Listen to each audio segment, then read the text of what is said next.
My husband came in and told me, "You're gonna be pissed. A bird is eating your persimmons." Come on, man. So, guess I'm gonna put little baggies over the rest and try to salvage them. That same bird has also been eating all my raspberries right as they're turning ripe. So now I'm picking them when they're super early or just missing out. I mean, they're not even eating the whole thing. They're just picking off half of it.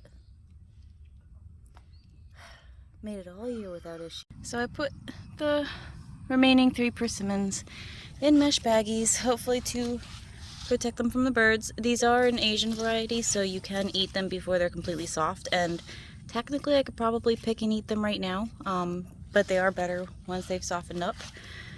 The one the bird got to, I brought inside and put in the freezer, because that's a little trick you can do to make them soften. Works especially well for the American persimmon, which has a lot more tannins than the Asian persimmon. Of course, the only remaining Anne's golden raspberries are the canes that have escaped my bird netting. So they're getting eaten by the birds too. I'm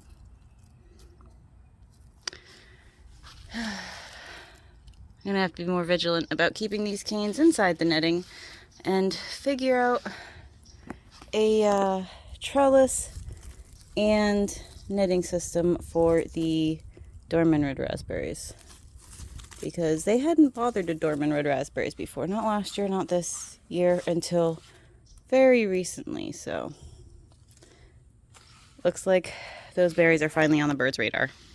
Right, well, immediately after I turned my back, the birds started going after them even though they're in bags. So we're gonna try shiny things.